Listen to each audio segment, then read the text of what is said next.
welcome back once again to another Coffee and Heroes podcast. We are recording on Wednesday, the 4th of March. We endeavor to record on New Comic Book Day from now on so that you can listen to the insights of myself, Alan, the owner of Coffee and Heroes, and of course, Mr. Keith Miller. Always a pleasure. How are you? I'm all good. So Keith has already been to the store. He's picked up his pull list. I've Hmm. got my pull list sorted. I'm sure you're probably sick hearing this from us at this point, but we're going to play with the format a little bit this week. We've got some previews coming for you. We've got some reviews of titles we've been enjoying recently, and we're also going to talk about what we picked up on this new comic book day.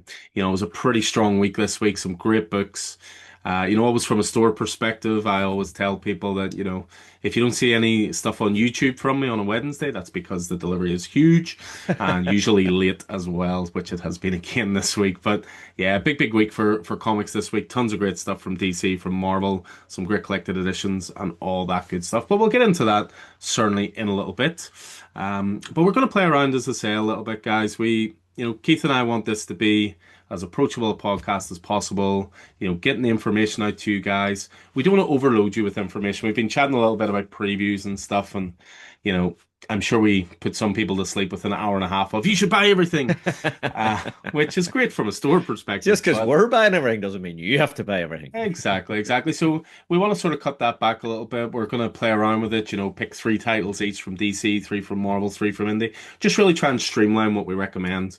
And therefore, again, not overload you with information and just be consistently, reading out solicitations and stuff like that. So, But it is worth mentioning that, although we're streamlining our previews a little bit, those previews books are available in the store. So whenever you sit down for a lovely coffee or a cup of tea and a chocolate bar, you can pick up the previews books from that particular month and have a wee look at beyond and above what it is we're talking about. But for us, we're certainly picking the things that we are looking forward to mostly, and that's only opinion.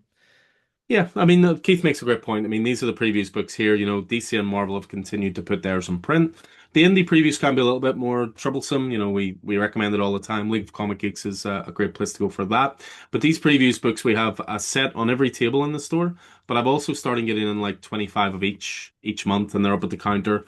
We don't charge for them. If you're interested and you want to look at what's coming out, take a set with you when you're picking up your pull list or picking up anything in the store while stocks Yeah. last, of course. Because as I say, I get about 25 in. I'm not going to get 100 of them in or anything like that. But we like to make it as easy as possible for you guys to go through them in that way. So yeah, we're basically going And to. I mean, it's worth again. Alan mentions League of Comic Geeks, so that's leagueofcomicgeeks.com. We're We not promise we're not sponsored sponsored by by them. them or anything. Just really, really useful. They do have solicitations on there for each company, each publisher, each month, and it's really good information to. Certainly how I organize my pull list Yeah. month to month. So very, very, very handy. But again, we are not sponsored by them in any way, shape, or form. If they fancied it, we wouldn't be against it. Absolutely not. No, so we're just going to dive straight in. So, of course, these are the previews for the March books. These are titles predominantly due out in May. There might be the odd advance solicitation for sort of bigger editions and that kind of Those thing. sneaky, sneaky advanced solicitations. There always are. There always are. But yeah, we're going to pick three from each book. That are the ones we're most looking forward to. We'll kick things off with DC. It's no surprise that DC are now implementing some additions to the Absolute Universe. I've talked about it in the store all the time. The Absolute Universe has breathed fresh life into comics, into new readers, attracted new people to the store. We've so many people who just literally have a note in their pull list that says, if there's a new Absolute book, just stick me on it. But DC are doing it in a smart way. They're not overloading you with titles, which I think is important. Part of the reason I think it's been successful is because there's been six titles so far. That's not too overwhelming. And although there's two new ones starting in May, that same month one ends. So Absolute Martian Manhunter is a 12-issue maxi series. It'll be ending in May, but with two new books that are starting and they both look great. So the first one of that is Absolute Catwoman. So this is spinning out of the pages, of course, of Absolute Batman, which of course is Scott Snyder and Nick Dragotta. With Absolute Catwoman, Snyder is co-writing with Che Grayson, and the art is by an artist called Bengal. It's a French artist. Big fan. Did a really good book with Rick Remender a couple of years ago called Death or Glory, which was essentially one long car chase across 10 issues. Very, very good action artist. So highly recommend the previews pages in there look great. Mm. So again, going to be a six-issue miniseries. So even with these new Absolute books, they're not too overwhelming. It's not like they're expecting you to be on them for 25 issues plus. Do So with you ups, think that that is a case like Martian Manhunter, where maybe they'll do the first six, it'll be popular, they'll extend it, it or could are be they possibly. I just hedging their mean, bets there? it could be. I mean, I don't mind if it's only six. I think if that's the story you want to tell, that's perfect. I remember Martian Manhunter was a bit of a gamble because a Martian Manhunter book traditionally has never sold really well. So, and it's it's a bit of a weird book, so it is in the best possible way. But they did say at the starter, Dennis Camp was interviewed. He said, I could tell a story in six, but I'd love to tell it in 12. Mm, So there was already that hope that it would be extended. mm. First book sold really well, first issue, so they extended it straight away to 12. Yeah. So with these ones, as I say, if they're great and they want to continue, I'm here for it. But I also won't be sad if they just do six and then maybe they can focus on some other characters and expand that world again without inundating us with 10 or 11 or 12 books at a time, you know? So, but yeah, when it comes Cool. to Absolute Catwoman, so brand new number one. This is due out in May. So we have Selena Kyle has carved a good life for herself through her ingenuity and skills. She's become the greatest thief the world has ever known. With high-tech gear and weaponry, there's no place too secure for Catwoman. But when someone from her past comes knocking at her door, Selena's life comes crashing down around her, and she'll need to get to the bottom of a mystery taking her all around the globe. Written by Jay Grayson and Scott Snyder with art by Bengal, Catwoman bursts onto the scene in the Absolute Universe. That sounds great just because of the part in the solicitation about taking her all around the globe. So we might get to see an expansion of the Absolute Universe there, you know, what other places are there close by. It'll definitely expand that world, which I think is a really interesting way to do it. Um, Catwoman, not sure Catwoman's ever been your character. What are you thinking? Um, I'm not going to jump on this one. Cat, as I say, Catwoman. I have always sort of had trouble seeing Catwoman as more than just a supporting character to Hmm. Batman. And in my head, it's never really gone beyond that. So I don't think I'm going to. I'm not, well, to I suppose to steal a term, I'm not all in on the absolute books. I'm picking and choosing as I go. So Which is a perfectly, yeah, you know, good way to do it. You know, some people, as I say, love the universe on their own, anything yeah, blindly saying like just put me on it. But there's nothing wrong with picking and choosing your books, guys. If there's yeah, certain ones you're really enjoying that you want to put all your time into, that's the way to do it. They're not so intrinsically linked at this point that you're going to miss out on something. exactly, yeah. There will be the odd time, like, you know, Keith, for example, I know isn't on Absolute Wonder Woman because he's enjoying the mainline Wonder Woman title, and that's enough Wonder Womaning for him at this point. But at the same time, there was a crossover issue with Batman, and then so you can always dip in and out if you You want to. can, That's yeah, what's absolutely. great about It's these books. I am Well, trying not to fall into that trying to climb out rather of the completionist trap that I've been in most of my life. When it comes to it's comic only books. taking But you to your mid yeah, 40s, yeah, you absolutely. But know. so yeah, I don't think I'll be picking this up. I haven't been picking up haven't been picking up Wonder Woman, as you say. I dropped off Manhunter after the first arc because Martian Manhunter as a character, interesting, but that six issues was sort of enough for me. Batman, I'm on. Superman, I'm on. Though I noticed they've changed the artist.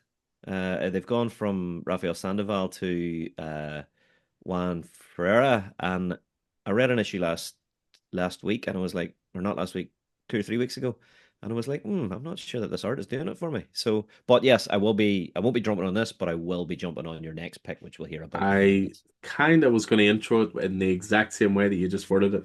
I Yeah, bet you'll sorry. jump on this one though because this sounds great. So Yeah. what we're getting is Absolute Green Arrow. So again, solicited as a six-issue miniseries written by Pornsak Pichetshote, who we were big fans of specifically through The Good Asian. Mm-hmm. Fantastic image book from a couple of years ago. The art is by Raphael Albuquerque, who's most well known certainly for American Vampire, but is also doing Superman Unlimited at the moment. Great artist as well.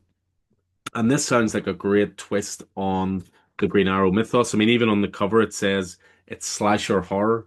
So that straight That's away it. just Yeah. tells you it's going to be a different tone. So for this one, a serial killer is slaughtering corrupt billionaires. The only clue to his identity is the mysterious green arrows sticking out of his victims' corpses. Executive Protection Specialist Dina Lance, aka Absolute Black Canary, is one of the people tasked to uncover this murderer's identity as she investigates her suspects, all familiar DC archers, uniquely linked to a recently murdered Oliver Queen. I Know What Mm. You Did Last Summer for Billionaires, Absolute Green Arrow reimagines the Emerald Archer's mythos into a dangerous urban horror murder mystery by Eisner winners Pornsak Show and Raphael Albuquerque. That just sounds fantastic. And the preview art again, you can see it in the books here, just looks pretty damn special. Yeah. So for me, that's what the absolute book should be. Dramatic reinterpretations of established characters. Because if they're too close to what the normal canon characters are, what's the point? You can just read Yeah. that in sort of normal canon. And then for my last pick from the DC book, strap in, people. I'm about to recommend the Superman book. Uh, doesn't have nothing. Uh-huh. But I have a little bit of stock in this one, primarily because of the artist. The artist on this book is a gentleman called Danny Earls. He's been cutting his teeth doing a lot of covers over the last couple of years, really establishing himself. He's done some fill-in art with Philip Kennedy Johnson during Incredible Hulk. All around great guy, a brilliant story as well. He's an Irish artist. He started life as a professional footballer, decided there was no money in that. So, despite being genuinely a professional playing in the American leagues, but he always wanted to be an artist, and he's been basically striving away for the last couple of years, perfecting his craft, and now he's landed a big book. I think this is going to launch him into the upper pantheon of the comic artists. Mm. So it is an Elseworlds book. It is Superman, Father of Tomorrow, #1. I believe it's going to be a mini series as well. It doesn't specify here, but I have a sneaky feeling it's 5 issues. And what I can also say is this book will not suffer any delays. Looking at you, Batman Hush 2, because all the art is finished. Danny shared a picture on social media recently, and it was a pile of all the finished pages for all the issues. So it's written by Kenny Porter, and as I say, art and cover by Danny Earls. In a corner of far-flung space, a world explodes. A lone rocket escapes the destruction and races through space, ultimately landing on a small farm in small-town Kansas. A kindly couple steps with trepidation towards the alien craft as the door opens. So far, so normal. But out steps a man named Jor-El, the sole survivor of the planet Krypton. As Jor-El fits into his new home, he realizes that he can help the world, not just with his newfound powers, but with his intellect as well. Witness how a man of steel and science saves the world. So those are my three picks from the DC book. They will all be straight on Interesting. my own personal pull list. Absolute Catwoman, Absolute Green Arrow, and Superman, Father of Tomorrow. So 3 minis for you. 3 minis, yeah. No I have enough ongoings. ongoing books. We're all good. I'm well set when Uh, it comes to ongoing Good. DC books. Okay, cool. Yeah, it's kind of you kind of feel the need nearly to highlight starting points here, number ones and those sorts of things. For sure. I absolutely feel that pull.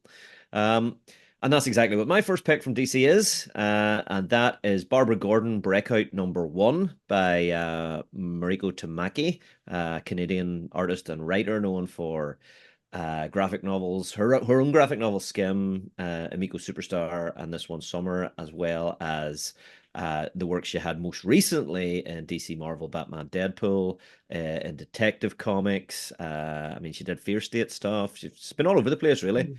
Yeah, she Big, was doing Detective Comics with Dan Mora for a while, so that was yeah, a that big, was a big player powerhouse at this team. stage. The artist on this is, and excuse my pronunciation, Aman K. Nahupan, who is a Canadian Chilean comic book artist. I think his art is face next on the Casey Jones book, is where we're seeing it next. But yeah, so Barbara Gordon, Breakout #1, leaping from the pages of May's Batman 9 into the next level. Now, we haven't read Batman 9 yet, so we don't know what's going on there. I say that's a May release. Framed, outlawed, hunted, the extra legal activities of Gotham vigilantes have never been more dangerous. After Barbara Gordon is arrested for aiding the Bat family, she is shipped off to Supermax, GCPD Commissioner Vandal Savage's pet project prison for all who oppose him. She will find herself alone, surrounded by dangerous criminals and equally dangerous guards, in a place where nothing is what it seems. The true danger is just beginning. So this is, you know, say Mariko Tamagi and Aman K. Nalpan, and they're reuniting to deliver a twisted, unexpected Bat book for DC Next Level. That's 32 pages, coming in at a $3.99 price point, and looks good. I'm a big fan of Barbara Gordon, both as Batgirl and as Oracle. Mhm. So I'll be interested to see how this, where this leaves her. Where she'll be. Obviously, her well, she's Batgirl. She knows how to fight. so she should be all right in prison. But yeah, I'll be interested to see where this goes. A really interesting character, a really clever character within the DC universe. Obviously, that link to Dick Grayson, to Nightwing, as well. So I'm excited to see where this goes and where it leaves Barbara's status quo. Whether or not, I think as far as I know, she's got a chip in her that is allowing her to overcome her disability. Her lack of being able to walk. You remember she was crippled by the Joker all Yeah, those years ago. Killing Joke all those years ago. Uh-huh. So, will this end up with her, sort of back dealing with her disability as Oracle, or I don't know. I'm interested to see where it goes, for sure. Yeah, So, no, good creative team there. The next level stuff has started really strongly, and there's been interesting choices. It would have been so easy with next level for it all to be really established characters and all that. And not the background of Barbara Gordon is an established character, but it's nice to see her with her own book doing it. So yeah, no, mm, I'll be looking forward to that one myself. If I had it up to four choices each, that would have been my fourth that choice. would have So been your choice. Okay, so my next choice is one of DC's facsimiles. Originally released in October 1983, this is the Saga of the Swamp Thing number 21, one of the most significant Swamp Thing comics in Swamp Thing's history. So this was written by Alan Moore, penciled by Stephen Bissette, and it's a classic story from whenever Alan Moore took over Swamp Thing. And it has a General Sunderland capturing Swamp Thing's body and securing the release of a character called Jason Woodrue, also known as the Floronic Man, from prison. And in this, Woodrue conducts an autopsy on the body and discovers the truth about Swamp Thing, and I mean, I can hardly spoil a fucking 40-year-old comic book, but uh, it's really interesting because we've always known, or Swamp Thing himself has always assumed that he was Alec Holland's psyche and spirit living on, in this body, this I guess body made of bits of the swamp, and so forth. But the truth that we discover here is much more, uh, maybe not sinister, but yeah, much more telling. But it's a very very good book. So yeah, very much worth reading if you have not read it. You've read this one before, Alan? yeah, I've read all of Alan Moore's something. It is, it's arguably his best work. I mean, a lot of people obviously point towards V for Vendetta and Watchmen and different things, but his Swamp Thing run really is something that elevates the medium of comics. It's the kind of thing you give to people who are, convinced that comics are just superheroes mindlessly punching each other in the face. It's Yeah, uh yeah, it's yeah. that good, and the art's always great. I mean, the facsimile, there's been a real rise in facsimiles in the last couple of years through DC and Marvel, and they always prove popular because people love these older stories, and it can be tricky sometimes to get your hands on them, whether it's secondary market and overinflated prices, or sometimes just finding them is tricky. So yeah, I mean, there's a few different facsimiles in the book this month, that probably being the pick of the bunch, Hmm. but we always have a box in store which is facsimiles. You know, what one that is actually, I'll just throw in very, very quickly because there's a Batman one, and this cover gave me nightmares as a kid because I think I was 8 or 9 and I walked into Talisman and I saw this cover and I started crying to my mum, going, "But Batman can't die." Little did I know at that point, the covers don't always fully represent the story that is in the inside. But yeah, no, facsimiles always prove popular, and it's great to see them doing stuff other than just Batman and Superman. Swamp Thing deserves its moment in the sun as well. Absolutely. So my final pick is a hardcover omnibus. Um, it is, I believe, one of those advanced solicits we were talking about, but it's not too bad. It's advertised in May, it releases in July, and that is John Constantine Hellblazer by Paul Jenkins and Sean Phillips, the omnibus hardcover. So releasing under DC's Vertigo label this time around. It's the 1,256 pages. Again, it's case bound, it's the dust jacket cover, all of that good stuff. And it's two master storytellers. It's a 4-year run, escape into some of the greatest Constantine stories ever told. A father's soul damned to hell, The first of the Fallen's return, a succubus's betrayal. John Constantine wants out of the horror, the drinking, the smoking, the demon blood within him. Desperate to change, he seeks the magics necessary to cast out his worst self and start anew. But magic always has a price, and although the future is not set in stone, the past never stays buried. So this collects a fair chunk of well, most of that run, nearly all of that run, I think. So in terms of where this sort of falls, in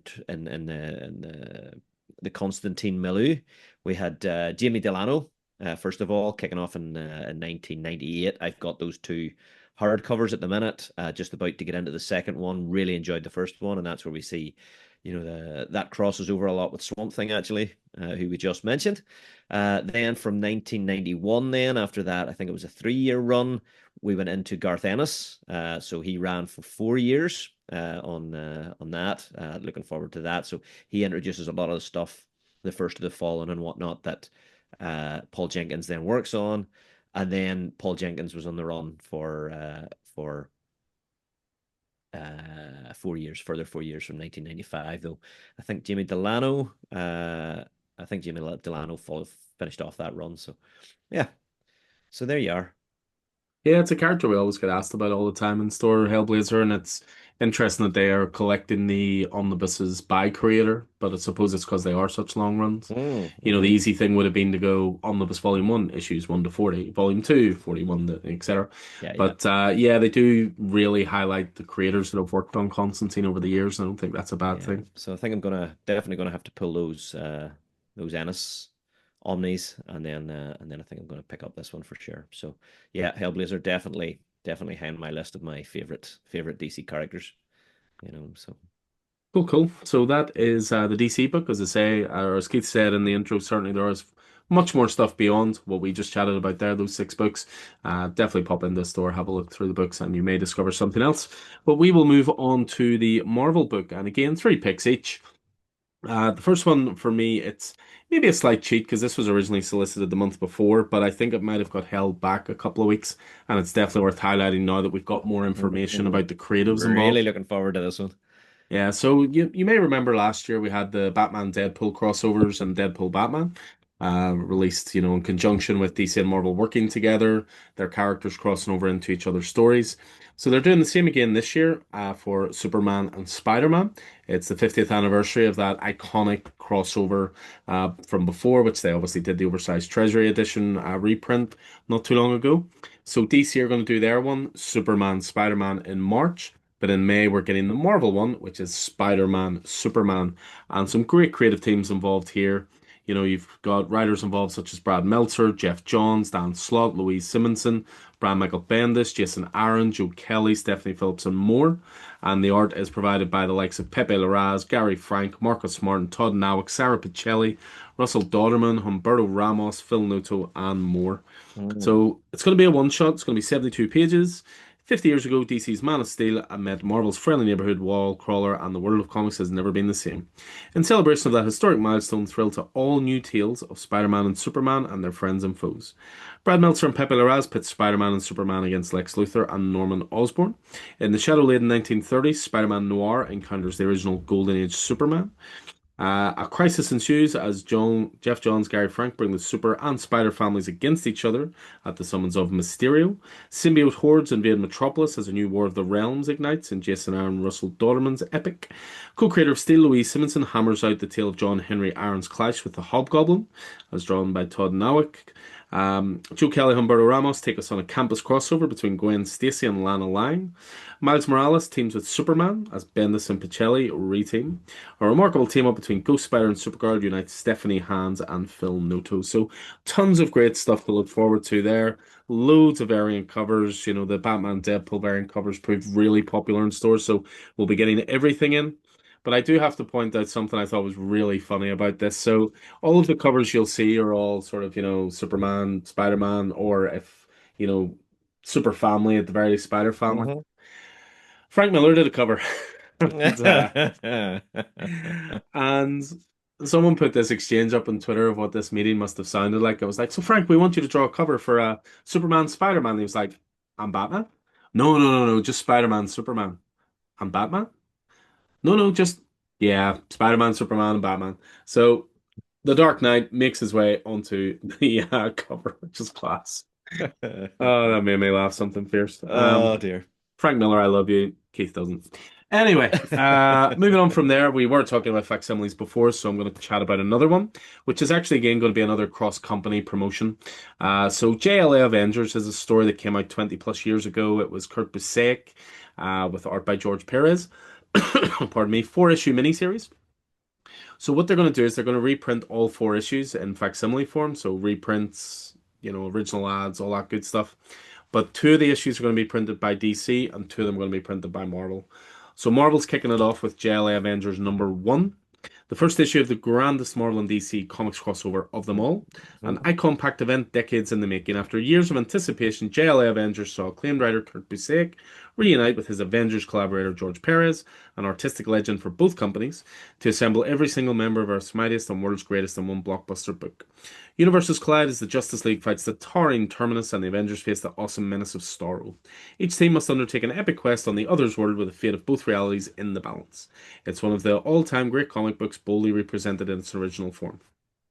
So as I say, Marvel will be publishing issues 1 and 3, and DC will be publishing issues 2 and 4. Now, obviously, if you add that to your pull list, you don't have to, we'll make sure you get all four issues, so you don't have to, Yeah. pardon me, worry about that. That's a phenomenal book. I've got the original. Read it fairly regularly. George Perez's art, just brilliant. I mean, the consummate Avengers and Justice League artist, so Yeah. yep, great stuff. And then the last one for me when it comes to Marvel is straight into the omnibus section. If you look over my shoulder, you may see a rake of Daredevil omnis. Well, I am missing one, but it is getting printed later this year. It is an advanced solicit, not out until September, but it is the Daredevil Omnibus Volume 4. So this is written by Marv Wolfman, Jim Shooter, and Roger McKenzie, with a few other contributors such as Chris Claremont, Jerry Conway, Gil Kane, and more. Drawn by Bob Brown, Gene Colan, and Gil Kane, with contributions from John Buscema, John Byrne, Sal Buscema, Carmine Infantino, Frank Miller, and more. 1970s classics packed with new characters, key moments, and gritty art. So this is a 976-page monster. Within these pages, the Black Widow bids farewell with her partnership and romance with Daredevil, while his new girlfriend, Heather Glenn's powerful father, harbors secrets that threaten to bring their world crashing down. Meanwhile, another lost love, Karen Page, finds herself in danger in Los Angeles. First appearances of Torpedo and Paladin expand Marvel's roster of heroes, but it's Bullseye's deadly debut that makes history in Hell's Kitchen. Plus legendary team-ups with Black Panther, Namor, and Ghost Rider, and the arrival Frank Miller. Collecting Daredevil 120 to 158, plus the annual, plus Ghost Rider #20, Marvel Premiere 39 and 40, 43, and material from What If #8 as well. So, yeah, Daredevil, as anybody knows me, my favorite Marvel character. It's going to be great to fill in some of the blanks with Volume 4 of that. So, those are my three picks: Spider-Man, Superman, One Shot, JLA Avengers, Facsimiles, and the Daredevil Omnibus Volume 4. Lovely. Okay. Swinging into my picks for Marvel. Releasing 27th of May, we have Doom Quest #1. I believe it's #1 of 10. It's nice to see Marvel being open about that. Not saying it's an ongoing and then but we're talking about Doom Quest, written by current Fantastic Four writer Ryan North. Really enjoy Ryan North's writing on Fantastic Four, so that's the reason that I'm drawn to this. Art is by Italian comic book artist Francesco Mobili. And great covers what's that? By Alex Ross. Of course, yeah. I mean, just seems that's what Alex Ross does these days. But yeah. I know he has a little project coming down the tubes fairly soon, doesn't he? Yeah. Dr. Victor Von Doom is a great scientist, an unparalleled sorcerer, and the ruler of his own nation. He is, by any measure, a great man, and yet Doom wants more. And when Reed Richards, Mr. Fantastic, his greatest enemy and eternal rival, is showcased at a prestigious international event to which Doom wasn't invited, Doom is outraged. Reed shares his plan for an eventual retirement project, the total optimization of history. He intends to go back in time to all the eras humanity has wasted on war and conflict and fix them, saving trillions of lives and ensuring humanity can achieve its greatest and final glory. the idea of Reed rewriting history in his own image is, of course, antithetical to Doom, so he decides to do it before Reed does. And when the Fantastic Four intervene, Doom finds himself in a battle he never intended across all of time and space. So lots of chance of guest stars from various parts of history and seeing sort of younger versions of all of these characters and all of that sort of stuff. Ryan North, it'll be a bit of fun. It looks like it is taking place, unless something is happening over the next 3 months. It looks like it's taking place sort of out of continuity in terms of, the fact Doctor Doom isn't about at the minute, following the One World Under Doom storyline. So yeah, let's see what happens there. Always a fan of Doom and always a fan of Ryan North stuff. Now, we have been hurt before, but I am willing to give it another go under the auspices of Chris Condon, who was writing Ultimate Wolverine, and obviously has a number of other independent books that we are very big fans of, and Stefano Caselli, and that is Ultimate Impact Reborn #1. So this is obviously kicking off after the end of the Ultimate books and after the end of Ultimate Endgame and the one shot, I think, Ultimate Finale, isn't that right? Yeah, you've Um, got the Ultimate Finale, yeah, in the wake of Ultimate Endgame, I believe. and I think Chris honestly, Condon's co-writing that as well. I think so. After that last episode of Ultimate Endgame that I read, I mean, I'm not even sure if I'm going to continue, and just pick up Ultimate I Finale, actually but read that, and you I, didn't I see went the into it with you didn't knowing see your the pain. expectations. Yeah, Yeah, I didn't mind it. I thought it was just great. felt like filler, felt like filler. But anyway, Ultimate Impact Reborn. The Ultimate Universe's legacy lives on. Miles Morales returned from the Ultimate Universe with a plan: safeguard the origin boxes, catalysts of the creation of new superheroes before they fall into the wrong hands. But the secret is out as Miles' battle over the boxes engulfs the entire Marvel universe. This May, Chris Condon and Stefano Caselli. So Condon obviously was, as I mentioned, the writer on Ultimate Wolverine, and Caselli was the artist on Ultimate Black Panther.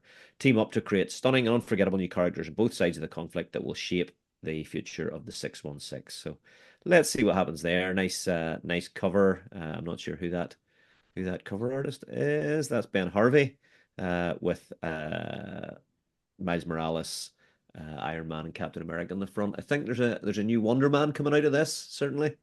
A few other bits and pieces, but yeah, that could be an absolute disaster, but also could be really interesting. Uh, You pay and your I'm money, you take your choice. exactly, and I mean, I'm a huge fan of Miles Morales anyway as a character, so not bad. Last book or a couple of books that I'm looking forward to. Uh, I'm really pleased to say that I am looking forward to them is Amazing Spider-Man number 28 and 29. Uh, Obviously, Spider-Man has had its detractors over the past couple of years. Hasn't necessarily been the flagship book that it has needed to be. But since Joe Casey took over, I have to say my hope for Spider-Man is back. Even to the extent that last week in New Comic Day, you had sort of put the first issue of the Amazing Spider-Man Venom Death Death Spiral Spiral. crossover. Yeah, and you had done it out of a kindness. You hadn't seen it on my pull list. You'd gone, I'm not sure if you left this off. I had actually left it off because I really wasn't terribly interested. Anything Venom related uh, hasn't really been grabbing me of late since all of the Venom crossovers, the Venom Venomverse sort War. of stuff. Yeah, all of Yeah. that stuff. So I took a chance on it, picked it up, and really enjoyed it. Really enjoyed that first issue of Death Spiral. So uh, this will be 28 and 29 will be coming out at the end of Death Spiral. So I'm really interested to see what Joe Casey has to offer us as he, you know, Spider-Man has come back to Earth. Peter Parker has come back to Earth after, having that sort of dual narrative. Yeah. Both Peter Parker in space and Norman Osborn as Spider-Man on Earth covering for him, while Ben Reilly sort of covers for the Peter Parker side. So it's kind of bad timing, I guess, in some ways. We were looking forward to getting Peter Parker back to Earth. He's been strengthened, he has his confidence back, and he's ready to take on Hellgate. But that's obviously been put in the back burner a wee bit for Death Spiral. So looking forward to seeing how that moves forward with these with 20 and 29 off the back of that. So yeah, excited for Amazing Spider-Man and very pleased to be able to say so. Yeah, Amazing Spider-Man, people do seem to have a bit of a love-hate relationship with it, but I think it has definitely been in the up in recent times. Obviously, the previous run, Zeb Wells, was, up and down for a lot of people. I enjoyed Hmm. quite a bit of it, but Yeah. yeah, certainly since Joe Kelly's come on, I think it's found a bit more focus, and certainly in the wake of Ultimate Spider-Man ending, hope maybe there's a bit more attention being lavished on Amazing as a result. Fingers crossed. Uh, so yeah, so the Marvel book is positively bustling with far more titles than what we just talked about. Again, pop into the store and you can have a flick through that.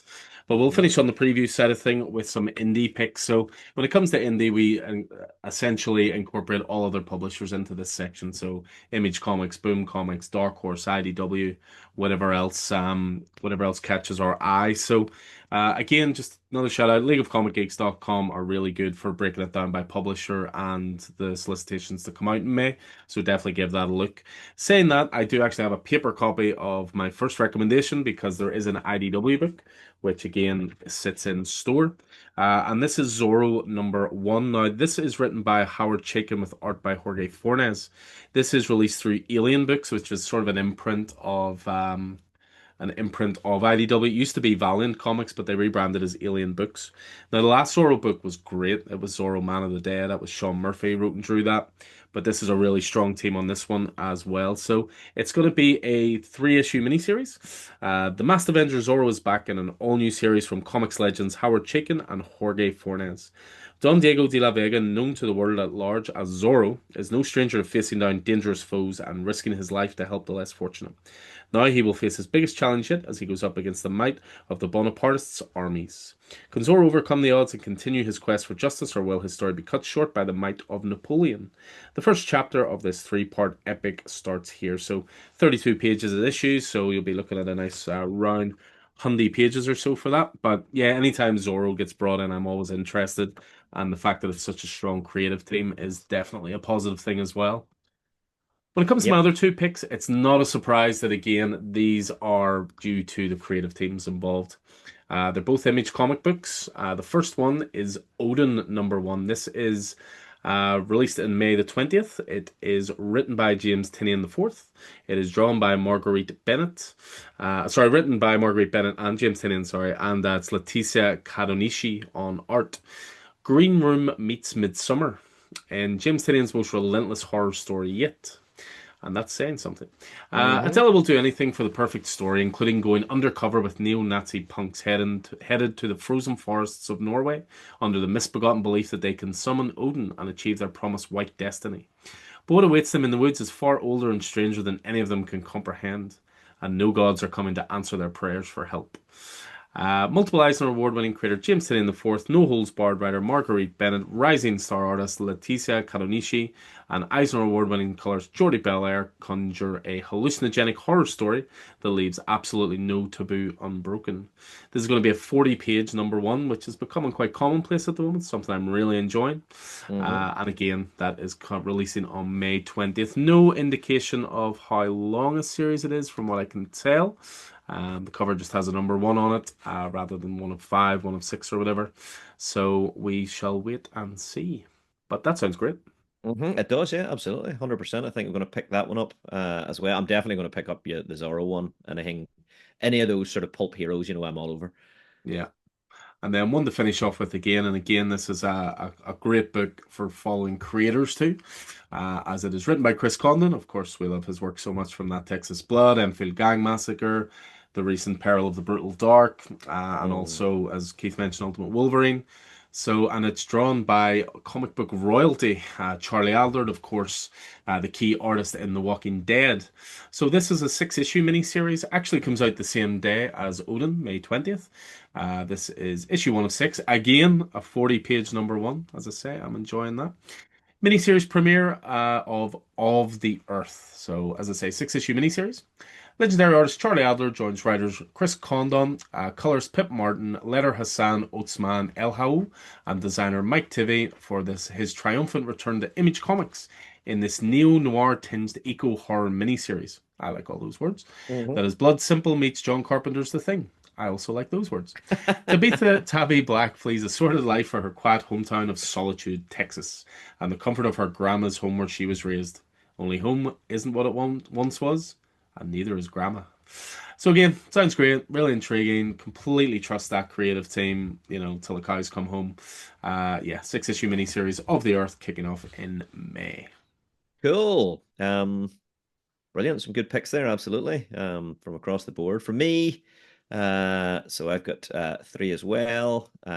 One from Dark Horse, two from Dark Horse, and one from Boom, actually. So my first is from Zach Kaplan and Stefano Raphael with, again, we've got Hassan Otsman on letter. He's everywhere at the minute, Yeah. and colored by Thiago Ruca. And that is Only the Savage Are Left. A strange virus has spread across the world, transforming its victims into monsters. The only cure is to kill another infected soul. When a non-violent young man sets out from the safety of a settlement to find his missing true love, he must face the corrupted world of monsters and monster killers. A dramatic survival adventure that dares to ask what we should stand for in the monster apocalypse. So Zach Kaplan has become more and more well known in sort of the indie sphere. I read his Join the Future from Aftershock, I think back in 2020, and of course he's on Kill All Immortals and Kill All Immortals 2 from Dark Horse, which ran the first series was 2024 to 25, and this series is 25 to 26. So enjoying that. I think he's done a wee bit on he has done a wee bit on Nightwing and a few other bits and pieces as well. Mhm. But yeah, he's pretty fantastic on his stuff. So looking forward to that one. Just sounds interesting from Dark Horse. What do you reckon? Yeah, no, I do like Zach Kaplan a lot. He's one of those sort of genre storytellers. Likes a bit of horror stuff and a bit of fantasy. Yeah, yeah. Kill All Immortals is a great book. I was glad to see it back for a sequel. Cool. Uh, Sticking with Dark Horse, we have He-Man and the Masters of the Universe number 6. So originally, The Sword of Flaws was supposed to be a 5 issue miniseries, 5 issue miniseries by Tim Seeley and Riley Brown, but uh, it's been picked up as an ongoing. So they've changed the branding from Sword of Flaws to Masters He-Man and Masters of the Universe comic. With the corrupt magic of the Sword of Flaws, Skeletor continues to amplify his power, and with the return of the Beast Men and the Aquiticians to the fold of evil warriors, Skeletor's influence over Eternia is ever expanding. Meanwhile, the Snake Men are also gaining strength, becoming focused under King Hiss. In these unprecedented times, protecting Eternia is a challenge only the Masters of the Universe can face. So that's from Dark Horse. Great cover there. I think that's also Riley Brown of Evil-Lyn. But just to try and sort of explain possible confusion, Dark Horse also have a second He-Man book, Hmm. a mini series picking up in the same month, and it's by Tim Sheridan and Cork writer Will Sliney, and it's called He-Man and the Masters of the Universe: The Wings of Fate. Uh, in the aftermath of Skeletor's Siege of Eternos, the down and out refugee gives sanctuary to a mysterious injured falcon. Now, to save her life, he must embark on a perilous journey through the Mystic Mountains with the aid of the storied inhabitants of the realm of Avion. So that's from Tim Sheridan, who wrote Masters of the Universe Revolution, and Will Sliney, who was on the Rise of Kylo Ren. Becomes an all new adventure set in the film universe of Masters of the Universe. So if you're interested in the film universe, the new trailer for He-Man looks pretty awesome. That's there, but just for confusion's sake, there are two He-Man books out that month from Dark Horse. And then final choice from Boom Studios is Fall of the House of Slaughter number 1, all part of the Something is Killing the Children universe. This seems to be, Something is Killing the Children is ongoing, but this mini series, I think it's a mini series anyway, rather than a one shot, is running concurrently with that. Creators are, of course, James Tynion the fourth and Tate Brumble, who was on the House of Slaughter series, along with original series artists Werther Dell'Edera and Adriana Turtolucci. As the House of Slaughter's ailing old dragon enters his final days, Cecilia Slaughter and the other heads gather to determine his successor. Deadly ambitions begin to take shape as the House and the Order prepare for a new legacy to begin, and the conflict will no doubt be lethal in this all-new miniseries set in the world of Something is Killing the Children. Can the House of Slaughter survive a new dragon coming to power? Interesting stuff. Nice, nice. So, yeah, plenty to look forward to there in terms of the monthly previews book. Then, as I say, Most of those books are due for May, with the odd one being an advanced solicitation. Advanced solicitations are nearly always omnibuses because they're quite pricey and time intensive to make. So they always need to have the pre-orders in early for that to judge Hmm. numbers and so forth. But again, all the books are down in stores, so you can sort of have a look at those if you are popping down. So now the previews is taken care of, we'll have a look at the kind of books that we have been picking up recently, things that have come out this new comic book day that we're really excited for, things that we've read over the last week or so and really enjoyed as well. So throwing out again some of our recommendations and doing our best to keep you up to date with what the biggest titles are out each week. So as I say, recording this on Wednesday the 4th of March. So these were the releases that came out this week that we're certainly most excited for. And there's a good mix of stuff. There's some great DC stuff this week. There's some interesting Marvel stuff. There's a deluxe book that I'm looking forward to tucking into. There's some compact stuff, Hmm. which seems to be the emerging format at the moment, not just for DC and Marvel, but for some of the independent publishers as well. I mean, for me, definitely the two biggest ones this week are Batman #7 and DCKO #5. DCKO #5, of course, is the finale of the Oh, right. DC That's event. that's the end. Yeah. I mean that. That's it. I was hard to convince on this one. The DCKO series, but I have been picking up the core book, and I have been enjoying it for a. They've managed to build a bit of a story around what's effectively a knockdown, drag out fight, which I thought was Absolutely. going to be. Sometimes the simplest concepts are the best. It's a Yeah, very yeah, straightforward concept. All the heroes come together.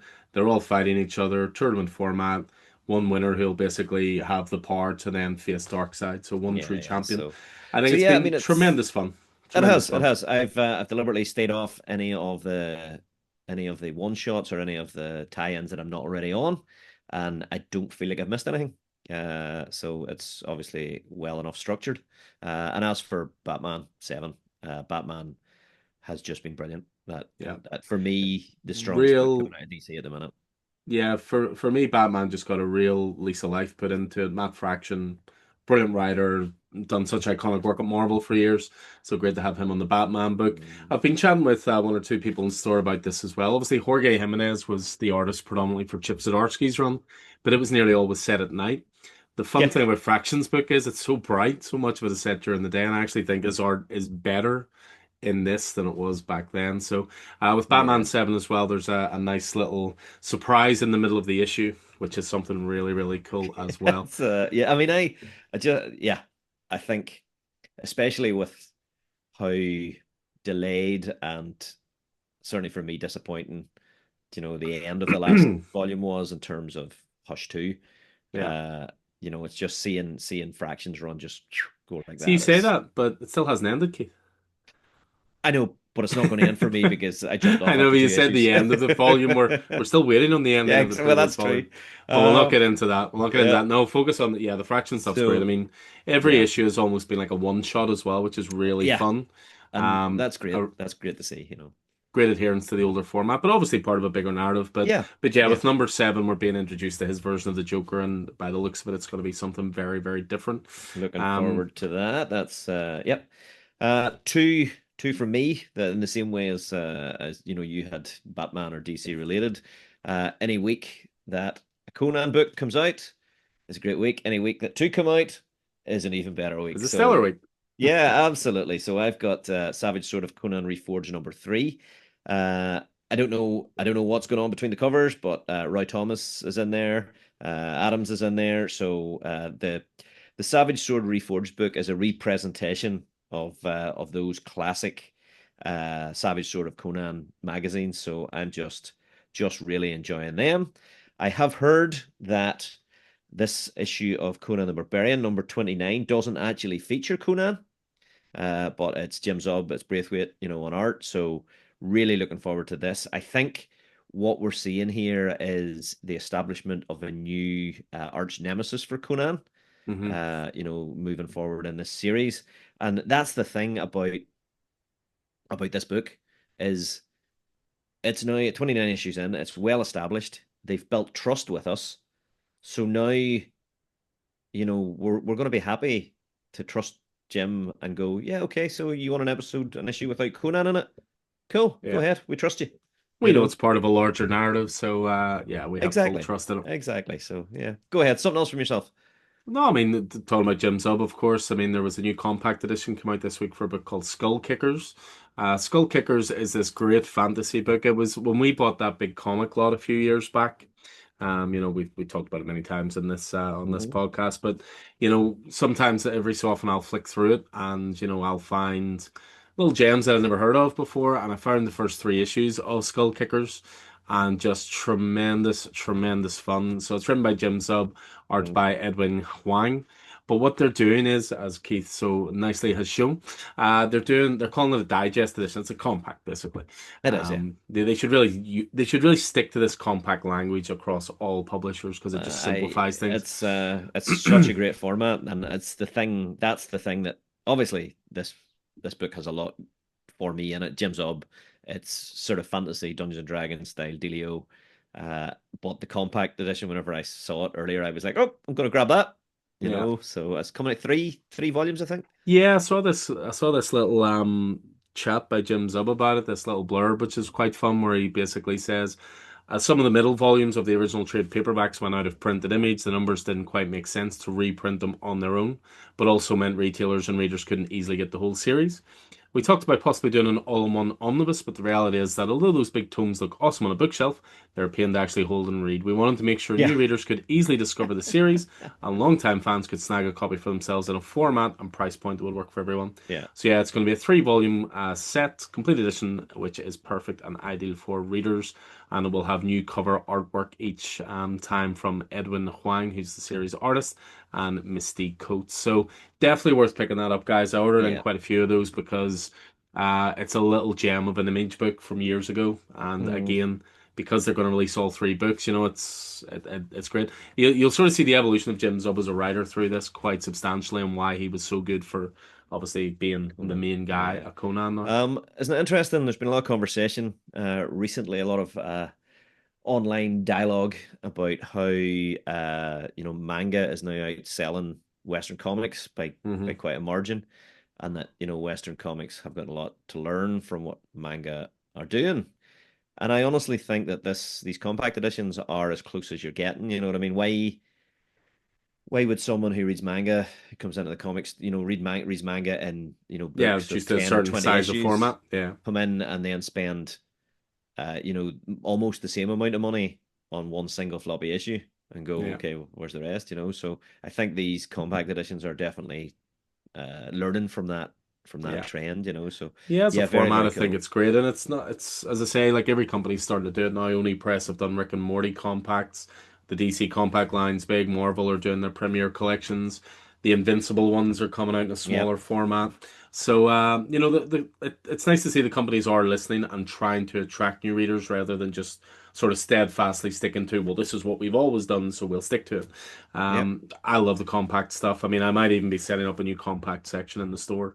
cool, cool. I'm playing around with the idea of getting rid of manga section, just as you say how well it sells, because I just don't have the knowledge base for it. So I sometimes feel guilty if a parent asks me for a starting point for, their kids or whatever, and I sort of go, oh, I'm not really into manga, whereas I can talk about comics till the cows come home. So there may be a new compact section in store soon. We shall see. I mean, speaking of compacts as well, Skull Kickers this week. One of the best runs in sort of recent DC history is now put the first part of it's put into a compact edition, and that, of course, is Tom Taylor and Bruno Redondo's Nightwing. Now, if you've been a long-term listener to this show, you will be bored listening to us singing the praises of this particular title, but that's because it is fantastic. And Bruno Redondo's art style, because it's quite light and it's a weird thing almost to say comic book. It's not about uber detail. It's about movement. It's about bright colors. It suits this format Very brilliantly. much so. I don't think every book fits the format perfectly. They did an Arkham Asylum one recently, and for me, that's a book that deserves to be as big as possible because the artwork. Mm, But Redondo's stuff works really, really well. It's not a kick in the arse away from a manga style, yeah, I mean, except in glorious color. is this compact the first compact that is just a section of an overall run? or Well, they've done the first 10 issues of Y the Last Man in a compact, and they've done the uh-huh, first two arcs of American Vampire. uh-huh. But what they've done with this one is they haven't called it Nightwing Book One. It's called Leaping into the Light. Yeah. So it's the complete first story arc. But what I will say, which is a great thing to see them doing as well in this compact, you may remember there were two crossovers with Flash and with Superman, Son of Kal-El. Yep. So was it just a two-issue crossover? Part one was in Nightwing, part two was in the other series. Hmm. They've included those issues in the compact. Oh, cool. So it's Cool. not a case of part one of two, go find that other book to read it. Where did So that again, common where sense. where did that arc where did they end that arc in this compact, Leaping do you into know? the Light, I think, was all about establishing Heartless was the main part of it, was Yeah, so establishing like the big they bad. establish big bads. Yeah, cool. But that Okay. that compact does also include the issue, which was one long image. We used to have it on the Yeah, floor in yeah, the yeah. store. That was brilliant. Yeah, yeah, So cool. it translates well to that format as Cool, I well. might pick it So up. I mean, I was kind of obviously I love Nightwing, have those issues anyway, but this was the first sort of one I was kind of going, oh, I love that, but I don't know if I'll pick it up yeah. but I'll see how it's formatted. It might be worth it. Cool. Um, Couple for me then. So I am very much looking forward to Avengers number 36, which A is the lovely end. Russell Dauterman cover.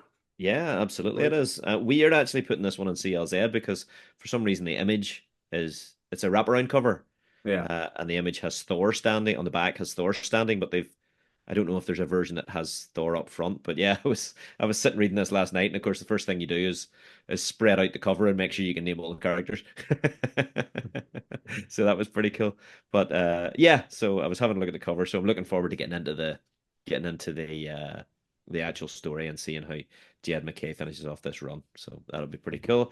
And then the other one that I'm really looking forward to, thanks to your good self, is Amazing Spider-Man number 23, which is part two of the Death Spiral series. So part two of nine. It's got Spidey, Peter Parker, and Venom, I believe Mary Jane, on the cover, engaged in fisticuffs. So Joe Kelly, Ed McGuinness in this. So looking forward to reading that one. Yeah. No, it's nice to see a couple of books from Marvel. Looking forward to. I know they're obviously struggling a little bit with momentum and so forth at the moment, but we'll get into a couple of Marvel ones as well to finish off the pod that have been good recently. The only other thing that sort of, well, not the only other thing because I have more stuff than this on my pull list, but the other thing that really stuck out for me this week that I'm really looking forward to a reread of. It's nice when you want to do a reread of something. It's only five issues. It's not a 40 issue omnibus. But Dark Horse have been doing a great collection of oversized deluxe hardcovers. They've primarily been doing them for the Miller World stuff, but they're doing one for Helen of Windhorn, which of course was from the Supergirl Woman of Tomorrow team of Tom Keene and Bilquis Evely, and having that Bilquis Evely art extended up into a larger format is going to be nothing short of glorious. It was always described as Wuthering Heights meets Conan, and I think that suited the book right down to a T. Brilliant book. We do have the normal hardcover editions in store as well, but these deluxes are pretty lovely. So yeah, I do love me a wee deluxe book, and I'm looking forward to jumping into it.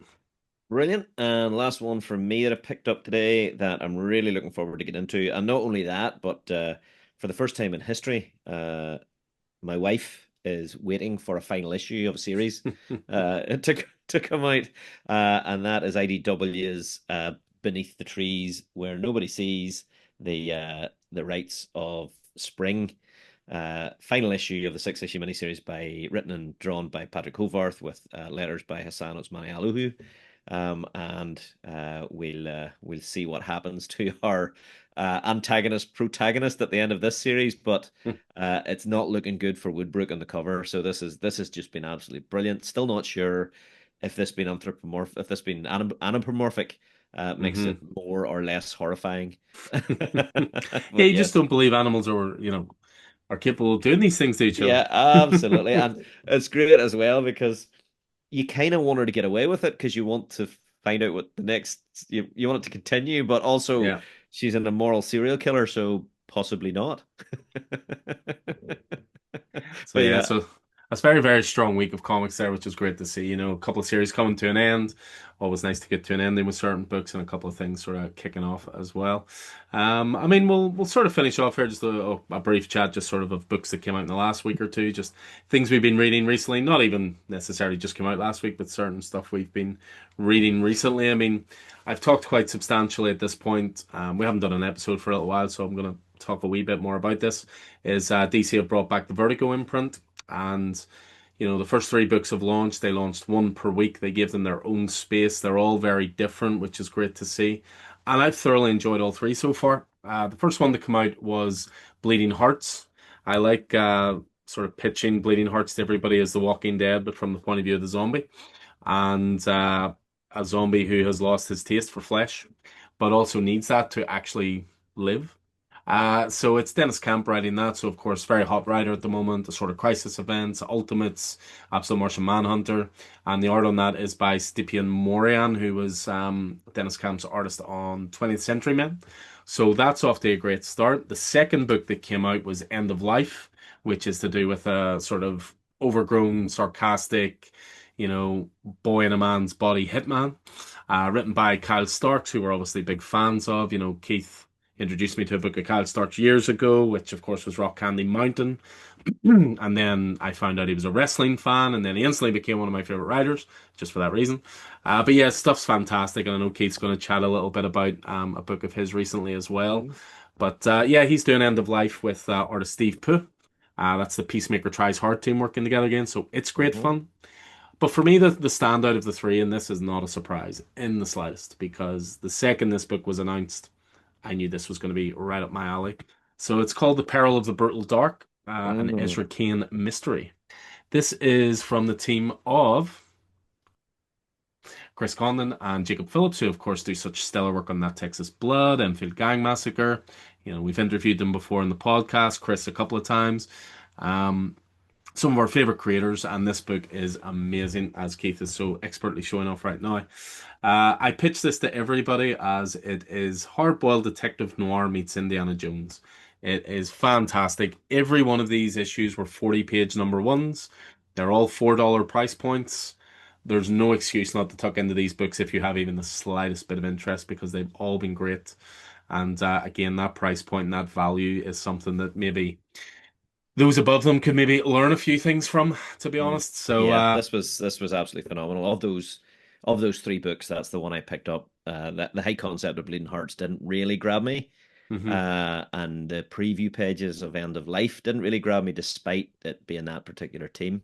But the Peril of the Brutal Dark, that was absolutely killer. Just brilliant, Yeah, brilliant stuff. amazing art, really atmospheric, fast paced, good dialogue, great world building, and again, it has that MacGuffin that all good Indiana Jones stories have. That treasure, fortune and glory, and all that kind of stuff. So yeah, I'm a big, big fan of it. I mean, I've talked about it recently, how much good stuff DC's doing at the moment with Absolute and with Compacts and All In and this and that. This is a great diversification of their sort of portfolio at the moment. Bringing back Vertigo is, at this moment, is brilliant because it can attract people to their books that are not superhero fans. The three genres there are all very different. And I do think Vertigo is going to have a little something for everyone. Tom Taylor's got a book coming out soon through Vertigo. Ram V's reuniting with Mike Perkins, who, of course, did Swamp Thing together. And let's be honest, Keith, a Hellblazer book cannot be far away. Yeah, here's hoping. Here's hoping. I think we could be in good shape there. So, yeah, good stuff. Good stuff. Those are that Brutal Dark was great. And I mean, I am trying to be a wee bit more picky with what I pick up. But yeah, my eyes are on Vertigo and seeing where that goes. In terms of stuff last week, some of the stuff last week I really enjoyed. I've got three Marvel books that I really enjoyed. I mean, as you say, Marvel has been struggling a wee bit recently, but there really are some gems, there, and I think we're maybe seeing a wee bit of a turn. So yeah, first one we've already mentioned, Amazing Spider-Man and Venom Death Spiral, number one. We've got Joe Kelly, Al Ewing, Charles Soule, on that, with Jesus Saez on the art. So the story sort of has three threads. Peter Parker having just returned from space, Eddie Brock bonded with the Carnage symbiote, and Mary Jane bonded with the original Venom symbiote. So there's three stories sort of coming together as Peter Parker starts to try and put his life back together. Mary Jane is where she's at, and Eddie is bonded with the Carnage symbiote, trying to sort of reconnect with his son Dylan.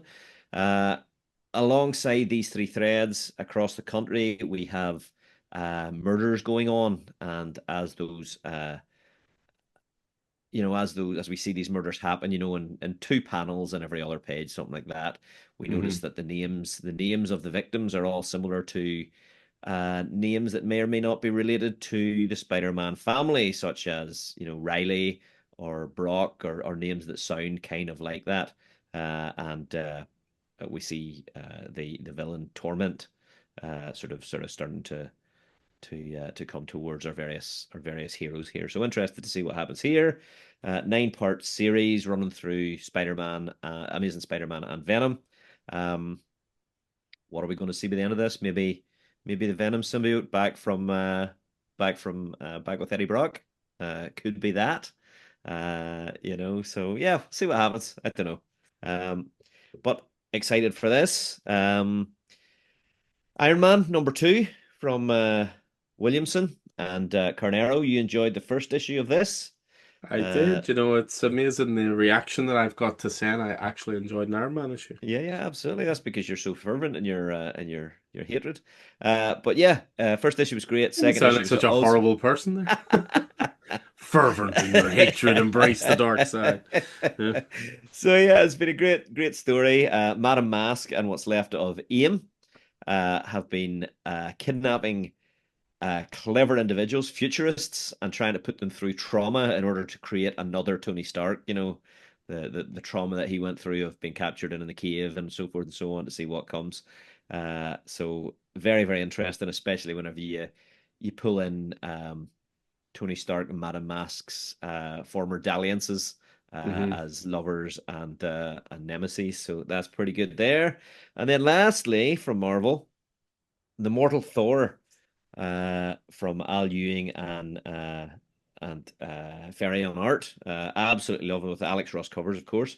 Um, Absolutely loving this series and what they're doing. Following the Immortal Thor, we're 7 issues into the Mortal Thor.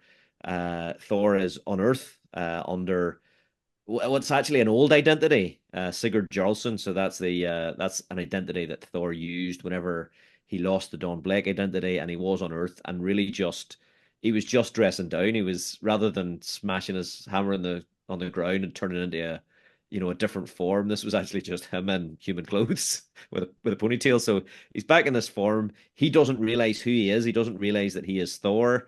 He's using his construction hammer and fighting evil, and obviously there's a lot of villains rounded on him who, for whatever reason, but it's a very very very good story, beautiful art. Really, Pascal Ferry's art is just phenomenal. So yeah, very much enjoying the Mortal Thor. Are you on this? Are you? I've not, no, I sort of jumped off Immortal Thor. I found it hard to connect with it too much. I mean, I love the Immortal Very deep Hulk. cuts, very deep cuts. Yeah, maybe that's it. Maybe some of my knowledge base isn't quite there for it, and Al Ewing's known for being a writer who will certainly go into the past on characters and pull out those deep cuts and stuff. So, yeah, maybe I just didn't have the same level of appreciation for those types of things. Mhm. Um, but yeah, speaking of Marvel, I mean, one that I certainly enjoyed, which was a recent #1 that launched, and also that I've never seen a book so popular for people coming back. Frank Castle has been out of our lives for a little while. I came back very fleetingly there in a Punisher Red Band series, but we now have, again, as Keith shows expertly off, Punisher #1, Benjamin Percy writing, Jose Luis Suarez Pinto on art.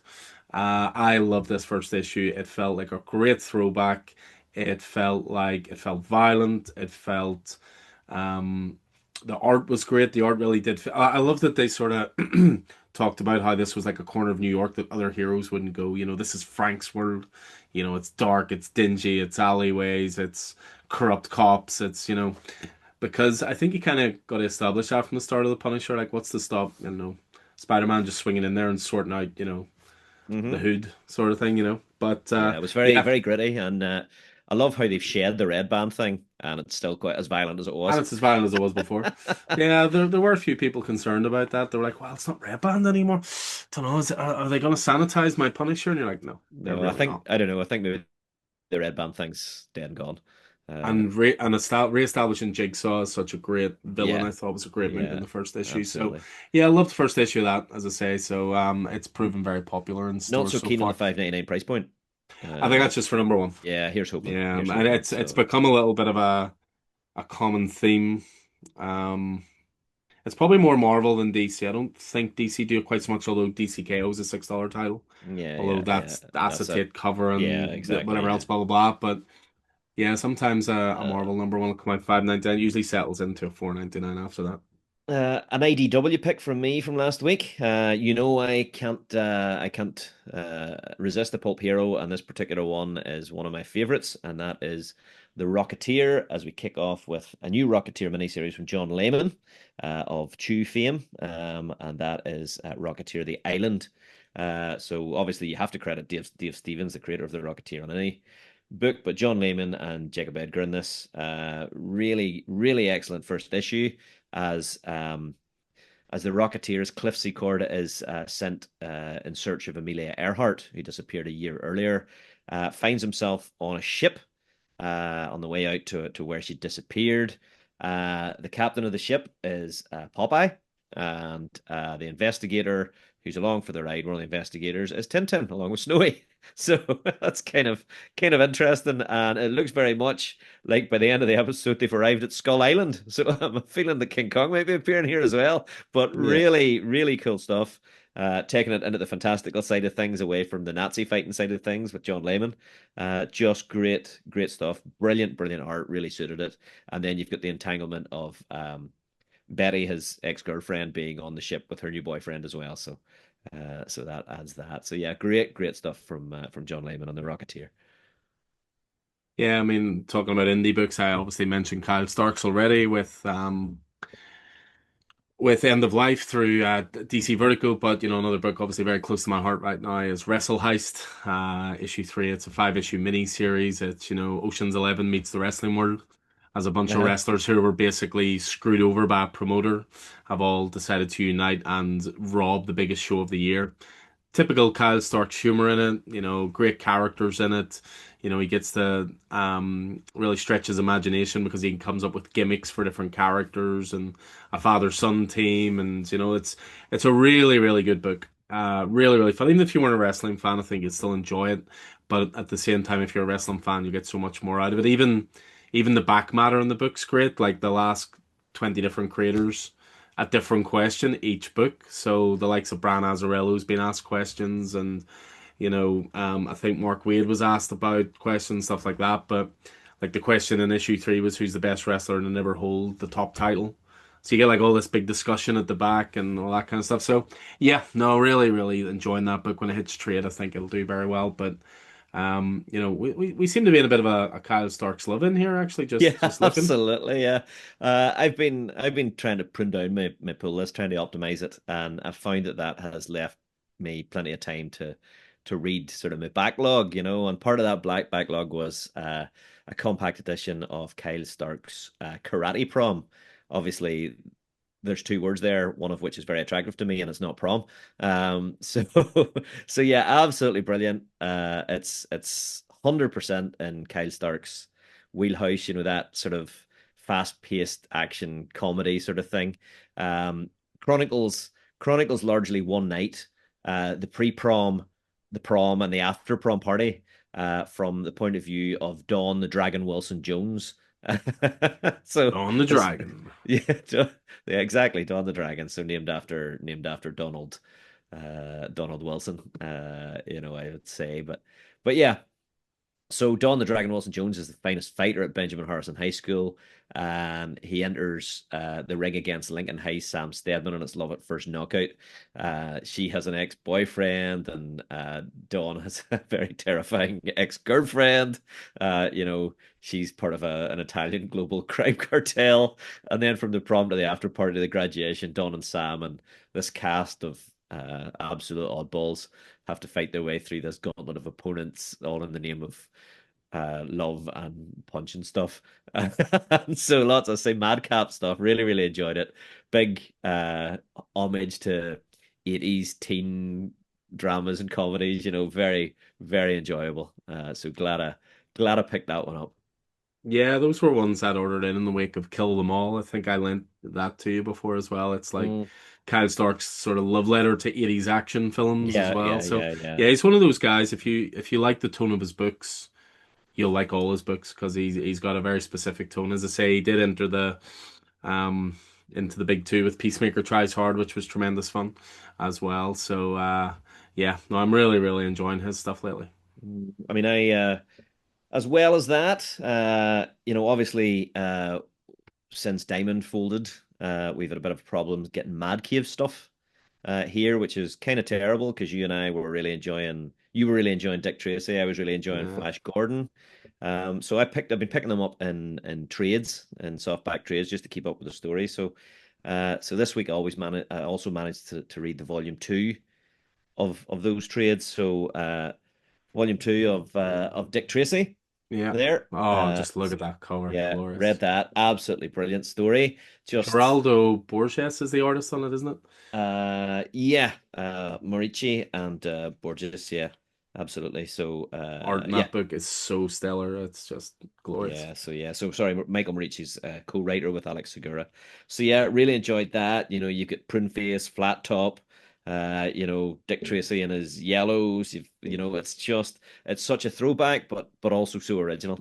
Yeah. Um, I read the second volume of Defenders of the Earth by Dan DiDio.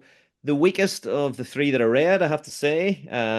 It was 10 issues. I think it's going into another series. Enjoyable, really great to see. Again, those pulp heroes, Flash Yeah. Gordon, Mandrake the Magician, the Phantom, Luthor. So very, very cool. And then, of course, volume two of Flash Gordon, which I think Flash. exactly, Ah. which I think is the standout of the three. So that takes in issue, I think 6 to 10. And then I think there's a final volume of that. I don't know if it's continuing under a different team, but that's Jeremy Adams and Will Conrad. So absolutely phenomenal. And I think there's a Yeah. third of Dick Tracy to come as well. So Jeremy uh, Adams definitely enjoying his space-based stuff. Obviously doing such work on Green Lantern and Green Lantern Corps at the moment. yeah, absolutely. And So then Flash Gordon as well. So Guardians of the Galaxy coming to you soon from Jeremy Adams, I'm sure. yeah, yeah. Um, but yeah, I believe there's one more that you just want to finish Oh off on, yeah, and 100%. I have to take some responsibility for your reading of this simply because your lovely wife Brona got in touch with me before Christmas. It tends to be a yearly tradition at this point, where she Yeah. gets in touch and is just like, "Is there anything you can recommend for Keith?" And So this was a good one. luckily enough, I'm in a situation where I know what you buy, Yeah, so I can tell yeah, what you don't have, and I saw a little gaping gap in the collection for a certain writer and thought, this is the book. 100%. And one that I hadn't even really thought about before. But yeah, very, very good. And that is Friday by Brubaker, Martin, and Vincente. So uh, obviously Ed Brubaker, well known for obviously Captain America, but also more importantly, Reckless Pulp Criminal. Marcus Martin has been on Daredevil, and Munza Vincente has been on Private Eye. So this book, it's a lovely hardback omnibus edition, takes in all 9 issues of the series, plus some back matter. Friday Fitzhugh has spent her childhood solving crimes and digging up occult secrets with her best friend Lancelot Jones, the smartest boy in the world.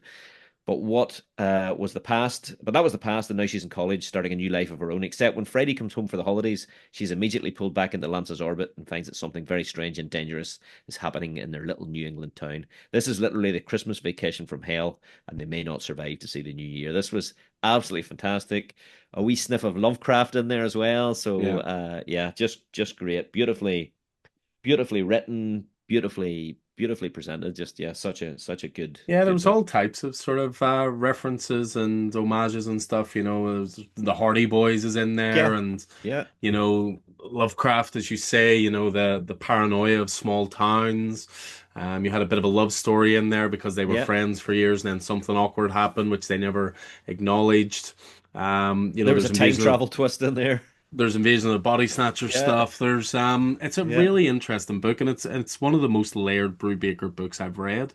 Yeah, yeah, because I genuinely didn't know from page to page where it was going. yeah, You yeah, know, like Brubaker specializes for me a lot in the formula of genre. So like he'll write books about, the criminal who can't leave his criminal life behind, which is almost quite cliched, but he'll do it in a way that makes it fresh. But yeah, this was just such a mishmash of genres. I loved it, and I spoke to you about it afterwards. But that book was originally digital only. They did it through Panel Syndicate, which was Brian K. Vaughan's site, but then they released it in print, but it was almost in a compact size. And I love Marcus Martin's art, and I just thought that was mhm, such a waste of yeah, for such a small format. So there was three small books they released, but then they announced this. They put all three books together, oversized hardcover, yeah. beautiful. Great, You've got great book. One of my favorites of last year. a couple more in stock as well, I think. Yeah, I just got restocks of it this week. We've been restocking the image section quite heavily in the last week or two, Yeah, getting some of our favorite books back in stock, making sure we've plenty of copies. So, I highly recommended. That was highly recommend this. one Yeah. of the best things I read last year. Yeah, So, 100%. I started this. I read the first issue of it a morning last week. hmm I was just preparing for a job interview, and I thought I'll read one issue, and read one issue, read two issue, read three issues. Went right. I better go and prepare for this thing. And once I had sort of got as far in the prep as I could be bothered, I finished it that night. I just sat with a fire on in the comic reading chair downstairs and yeah, just devoured it, like absolutely. time well spent. Yeah. Okay. Well, I mean, it's hard. I mean, if you're going to finish a podcast, you finish it in Ed Brubaker, right? I think Ed Brubaker or Conan tends to be our two things, but Ed Brubaker wins out this time. But yeah, that's going to do it for us for this week, guys. So obviously going through the previews there for you for what's coming out in May. You've got a couple of weeks to get your pre-orders in the store for that. The cutoff I think is around 21st, 22nd of March. So plenty of time for that. There's the stuff we're most excited about this week. Feel free to get in touch if there's stuff you're excited about or we haven't mentioned. We'd love to get a bit of a community-based aspect on this, with comments and, all that kind of stuff. And then of course there's the stuff we enjoyed from last week. So Hmm. again, guys, we're gonna endeavor to bring you weekly content as much as we can, because this is just always a blast doing it, and Yeah. it's always well received. So thank you guys for Yeah. listening, of course. And absolutely, you can help us out by, liking on your platform of choice, whether it's Spotify, YouTube, wherever you're listening or watching the podcast. Subscribing if you can, recommending, hitting whatever bells you have to hit. Yeah, Yeah, we very much spreading the appreciate word, that. always the most Spreading the important thing. word. That's it. So yeah, so again, guys, hope you enjoyed this. It was really fun deep dive into the last couple of weeks and for stuff coming up soon. So I will see you in store soon, sir. I am sure. Looking forward to it. Have a good one.